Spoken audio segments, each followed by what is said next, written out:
اسے بڑی نہ سمجھیں، لیکن در حقیقت تعلق مع اللہ ہفت اقلیم کی سلطنت سے زیادہ قیمتی چیز ہے۔ یہ نعمت جو صدیوں کے مجاہدوں سے حاصل نہیں ہوتی، وہ ان تکالیف اور مصائب کے وجہ سے پل بھر میں حاصل ہو جاتی ہے۔ بزرگوں نے ایک بڑے کام کی بات بتائی کہ دنیا میں اللہ کے حکموں کے مطابق زندگی گزارنا مجاہدے کے بغیر ناممکن ہے۔ ہو گئی بات۔ قطب عالم فقیہ الامت حضرت مولانا گنگوہی رحمہ اللہ فرماتے ہیں کہ اللہ کی رضا کے حصول کے لیے بعض اوقات مباحات کو بھی ترک کرنا پڑتا ہے، مباحات جائز کاموں کو بھی۔ حضرت گنگوہی نے اسے ایک مثال سے سمجھایا۔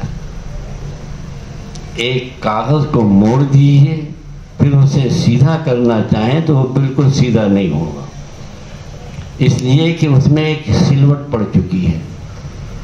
اسے سیدھا کرنے کا ایک ہی طریقہ ہے کہ اسے الٹی طرف موڑ دیا جائے، کیونکہ الٹی طرف موڑنے سے کاغذ سیدھا ہو جائے گا، ہے نا؟ بالکل یہی حال مجاہدہ کا ہے کہ نفس انسانی گناہوں کا خوگر اور عادی بن چکا ہے۔ اسے سیدھے رخ پر لانا چاہیں تو وہ نہیں آتا، لہذا اسے سیدھا کرنے کے لیے الٹے رخ پر موڑنا پڑے گا۔ اب اس سے کچھ جائز کام بھی چھوڑوانے پڑیں گے۔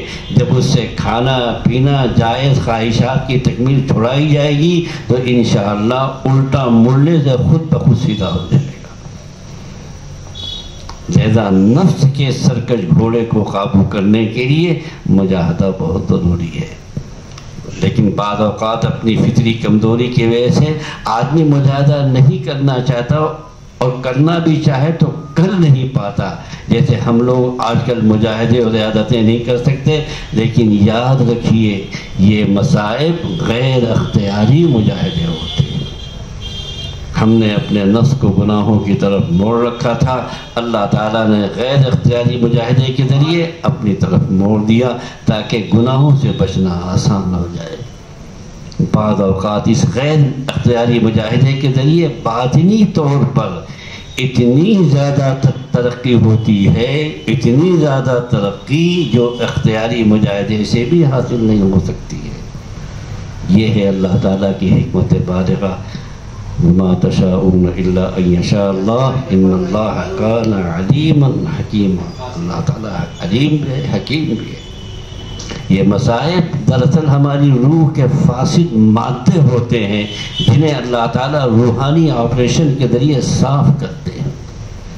انسان خواہ لاکھ چیخیں چلائے، لیکن اللہ تعالیٰ روحانی ترقی کے لیے روحانی اپنی ذات کے ساتھ تعلق قائم کرنے کا موقع فراہم کرتے ہیں۔ اسی لیے فرمایا گیا بخار آئے تو سمجھو کہ گناہ معاف ہو رہے ہیں۔ رسول اللہ صلی اللہ علیہ وسلم کی یہ تعلیم ہے کہ جب کسی بیمار کے پاس، خصوصاً کسی بخار والے کے پاس جاؤ تو یہ کہو لا باس طہور انشاءاللہ، ہے نا؟ مشہور کہا کسی بخار والے کے پاس جاؤ خاص طور پر تو یہ کہو لا باس طہور انشاءاللہ، کوئی حرج نہیں ہے، انشاءاللہ یہ بیماری تمہارے لیے پاکیزگی کے ذریعہ بنے گی۔ یہ ہے اسلامی تعلیمات جن کو ہم لوگوں نے بھلا دیا۔ یعنی یہ بخار گناہوں گندگیوں سے پاکیزگی کا ذریعہ ہے۔ اسے مصیبت یا پریشانی سمجھ کر اپنے اوپر طاری نہ کر لینا۔ دنیا میں جتنے بھی خلاف طبیعت امور پیش آئیں سمجھیں کہ یہ سب غیر اختیاری مجاہدات ہیں۔ لیکن زندگی میں کبھی کبھی مصائب کو طلب نہ کریں، آ جائیں تو اضافہ نہ چاہیں، بلکہ اللہ تعالیٰ سے ان کے ازالے کو طلب کریں۔ اس بات کا یقین بھی ہو کہ ان مصائب میں میری دنیا و آخرت کا نفع پوشیدہ ہے، اسی کا نام صبر ہے۔ اسی پر اللہ تعالیٰ انعامات کی بارش فرماتے ہیں۔ اس بات کا تجربہ کر کے دیکھ لیجئے کہ مصائب میں صبر کرنے سے اس مصیبت کے دور ہونے کے بعد اللہ تعالیٰ سے تعلق میں کتنا اضافہ ہوتا ہے۔ یہی چیز اس بات کی علامت بھی ہے کہ آیا یہ مصیبت اللہ کی طرف سے رحمت ہے یا اس کی طرف سے عذاب ہے۔ اب ایک بات یہ بھی ہے کہ یہ مصیبت ہے کہ وہ عذاب رحمت ہے، اس لیے بعض اوقات رحمت ہوتے ہیں، جبکہ بلکہ بعض اوقات اللہ تعالیٰ کے عذاب و رحمت کی شکل اختیار کر لیتے ہیں۔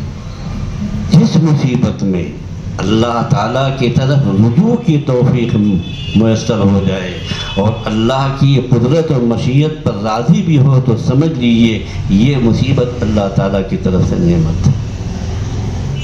اور اگر کسی مصیبت میں اللہ سے شکوہ ہو یا اللہ کی طرف رجوع میں کمی واقع ہو جائے تو اس چیز کی علامت ہے کہ یہ تکلیف وبال اور مصیبت ہے۔ انبیاء کرام کی زندگیوں میں اللہ تعالیٰ نے ہر قسم کا نمونہ رکھا ہے۔ حضرت ایوب علیہ السلام پر کیسی خطرناک بیماری مسلط کر دی گئی کہ تمام چاہنے والے اعزاء اقارب نے ساتھ چھوڑ دیا۔ ایسے وقت میں شیطان آ کر کے بہکاتا ہے کہ ایوب یہ تمہارے رب کی طرف سے تم پر عذاب ہے۔ جواباً حضرت ایوب علیہ السلام فرماتے ہیں کہ نہیں، یہ بیماری عذاب نہیں ہے بلکہ نعمت ہے، اس لیے کہ اس حالت میں بھی مجھے اللہ سے شکوہ کرنے کی نہیں بلکہ اسے پکارنے کی توفیق مل رہی ہے۔ پھر فرمایا انی مسنی الضر وانت ارحم الراحمین، اے اللہ اس بیماری نے مجھے پریشان کر دیا ہے، آپ رحم کرنے والے ہیں، مجھ پر رحم فرمائیے۔ اسی لیے بزرگوں نے تدبیر فرمایا کہ بیماری یا تکلیف میں اپنے معمولات کو بالکل ترک کرنے کے بجائے کچھ کم کر دینا چاہیے، تعداد میں کمی کر دے یا کیفیت میں کمی کر دے، لیکن مکمل طور پر ترک نہ کرے، اس لیے کہ اگر مکمل طور پر ترک کر دیا تو اندیشہ ہے کہ کہیں یہ مصیبت باعث وبال نہ بن جائے۔ بعض اوقات لوگ کہہ دیتے ہیں دعا کرتے کرتے تھک گئے لیکن معاملہ جو کا تو ہے، کوئی فرق نہیں پڑا۔ یاد رکھیں کہ دعا کرتے کرتے کبھی تھکنا نہیں چاہیے، اس لیے کہ دعا کبھی رائے گا اور بیکار نہیں جاتی، کبھی تو وہی مل جاتا ہے جو مانگا تھا اور کبھی اس سے بہتر مل جاتا ہے، اور کبھی دنیا میں کچھ نہیں ملتا بلکہ آخرت میں مل جاتا ہے۔ اگر خدا ناخواستہ دعا سے تھک کر بیٹھ گئے تو اس کا مطلب یہ ہوگا کہ یہ تکلیف عذاب میں داخل تھی، یہ خدا کی رحمت نہیں تھی۔ اس بات سے بالکل بے پرواہ ہو کر کے کیا مل رہا ہے کتنا مل رہا ہے، بس دعا مانگتے ہی رہیں، مانگنے میں بالکل شرم اور جھجک محسوس نہ کریں۔ اللہ تعالیٰ سے دعا کریں کہ اللہ آپ آقا ہیں، میں بندہ ہوں، آپ دیں گے تب بھی مانگوں گا، نہیں دیں گے تب بھی مانگوں گا۔ اے میرے مالک اس در کے سوا کوئی در نہیں ہے، جاؤں تو کہاں جاؤں، تیرے سوا کوئی آستانہ دکھائی نہیں دیتا، اپنی پیشانی کو ٹیکوں تو کہاں ٹیکوں، اپنے سر کو جھکاؤں تو کہاں جھکاؤں۔ جو بھی اس بات کی عادت بنا لیتا ہے کہ مانگتے ہوئے کبھی تھکتا نہیں، خواہ ملے یا نہ ملے بس مانگتے رہنا ہے، اللہ تعالیٰ اسے وہ مقام عطا فرماتے ہیں جو اس کے وہم و گمان سے بھی باہر ہے۔ لہذا صبر کا خلاصہ یہ نکلا، اظہار تکلیف یعنی رونا وغیرہ صبر کے منافی نہیں ہے، البتہ اللہ کے فیصلے پر شکوہ و شکایت کرنا یہ بے صبری ہے۔ کیا عمدہ تعریف ہوگی، اظہار تکلیف بھی ہو، اظہار تکلیف یعنی اللہ کے سامنے اپنی عاجزی کا اقرار بھی ہو، کوئی جرأت و بہادری کا مظاہرہ نہ ہو، اے اللہ میں کمزور ہوں، اس بات کو بالکل نظر انداز کرتے ہوئے دعا قبول ہوتی ہے یا نہیں۔ انسان کو تکلیف کے ازالے کے لیے دعا مانگتے رہنا چاہیے، جس سے انشاءاللہ یہ تکلیف باعث اجر بنے گی اور اخروی راحت کا ذریعہ بن سکے گی۔ یہ مصائب جس نوعیت کے بھی ہوں، چھوٹے ہوں بڑے ہوں، بیماری ہو، آزاری ہو، تنگ دستی ہو، بے روزگاری ہو، خواہ کوئی بھی تکلیف ہو، ہر تکلیف کے بارے میں یہی اصول ہے جس پر عمل کرنے سے انسان مستحق اجر و ثواب بنتا ہے۔ صوفیاء کرام نے اپنی پوری زندگی کے مجاہدوں اور ریاضتوں سے یہ بات بتائی کہ باطنی ترقی کے لیے صبر کی عبادت جس قدر مفید ہوتی ہے، کوئی دوسری عبادت اس قدر اثر انداز نہیں ہو سکتی۔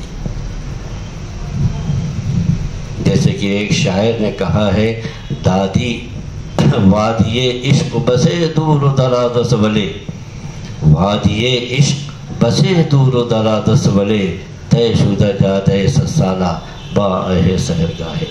کیا عمدہ شعر ہے. عشق کی وادی یوں تو بہت دور و دراز ہے، لیکن کبھی کبھی یہ فاصلہ صرف ایک آہ میں طے ہو جاتا ہے، ایک آہ میں طے ہو جاتا ہے. لیکن مصائب اور صبر وغیرہ کو کبھی طلب نہ کریں.